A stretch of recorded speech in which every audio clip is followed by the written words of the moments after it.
Hi, welcome back to our channel. ഇന്നത്തെ video അരിപ്പൊടി ഉണ്ടെങ്കിൽ വളരെ എളുപ്പത്തിൽ തയ്യാറാക്കാൻ പറ്റുന്ന അമ്മിണി കൊഴുക്കട്ടയുടെ റെസിപ്പിയാണ്. ഇത് നമുക്ക് ബ്രേക്ക്ഫാസ്റ്റ് ആയിട്ടും 4 മണി പലഹാരമായിട്ടും ഒക്കെ സെർവ് ചെയ്യാം. അപ്പോൾ വീഡിയോയിലോട്ട് പോകുന്നതിന് മുന്നേ നിങ്ങൾ ആദ്യമായിട്ടാണ് എൻ്റെ വീഡിയോ കാണുന്നതെങ്കിൽ നാട്ടുരുചി എന്ന ഈ ചാനൽ സബ്സ്ക്രൈബ് ചെയ്യാനും തൊട്ടടുത്ത ബെല്ലൈക്കൺ പ്രസ് ചെയ്യാനും മറക്കരുത്. അപ്പോൾ നമുക്ക് വീഡിയോയിലോട്ട് കിടക്കാം.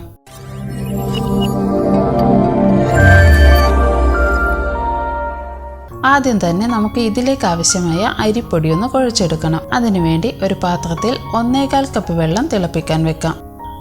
അതിലേക്ക് 1/4 ടീസ്പൂൺ ഉപ്പ് കൂടെ ചേർത്ത് കൊടുക്കാം. ഇനി 1 ടീസ്പൂൺ നെയ്യ് കൂടെ ചേർക്കാം. ഇങ്ങനെ നെയ്യ് ചേർത്ത് കൊടുക്കുമ്പോൾ നമ്മുടെ കൊഴുക്കട്ട റെഡിയാക്കി എടുക്കുമ്പോൾ നല്ലൊരു മയവും കിട്ടും, അതേപോലെ സ്വാദും കൂടും.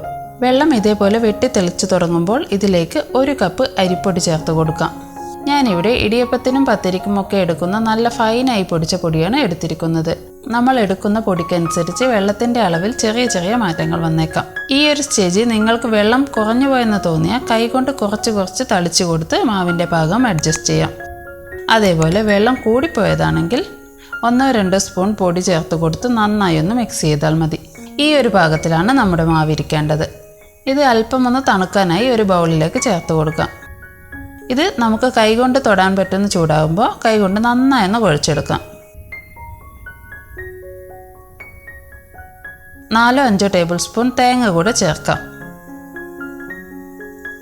എന്നിട്ട് ഇതേപോലെ സോഫ്റ്റായി കുഴച്ചെടുക്കണം.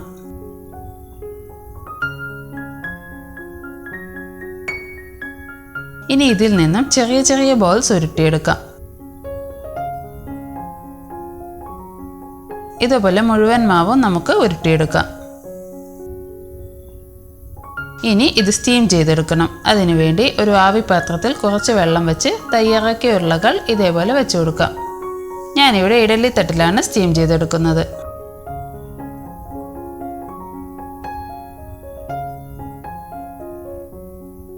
ഇത് ഒരു 10-12 മിനിറ്റ് മീഡിയം ഫ്ലെയിമിലിട്ട് സ്റ്റീം ചെയ്തെടുക്കാം. ഇപ്പോൾ ഏകദേശം ടൈം ആയിട്ടുണ്ട്. നമുക്ക് മൂടി തുറന്ന് നോക്കാം. എല്ലാം നന്നായി വെന്ത് വന്നിട്ടുണ്ട്.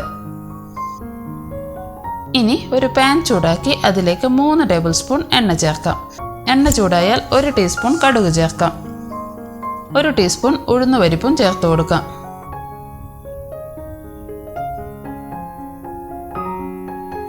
പിന്നീട് ചെറുതായി അരിഞ്ഞ 2 ടേബിൾ സ്പൂൺ ചെറിയ ഉള്ളി ചേർത്ത് കൊടുക്കാം.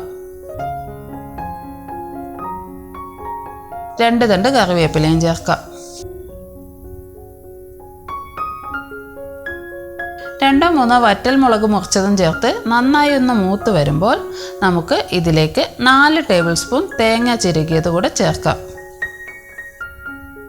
തേങ്ങയുടെ കളറൊക്കെ ഇതേപോലെ നന്നായി ഒന്ന് മാറി തുടങ്ങുമ്പോൾ നമുക്ക് ഇതിലേക്ക് തയ്യാറാക്കി വെച്ച കൊഴുക്കട്ട ഇട്ട് കൊടുക്കാം. എന്നിട്ട് നന്നായി ഇതേപോലെ യോജിപ്പിക്കാം. ഇവിടെ വളരെ ചെറിയൊരളവിലാണ് ഞാൻ കാണിച്ചിരിക്കുന്നത്. ഈ 1 കപ്പ് അരിപ്പൊടി കൊണ്ട് ഏകദേശം 2 പേർക്ക് കഴിക്കാനുള്ള അളവാണ് ഉണ്ടാവുക.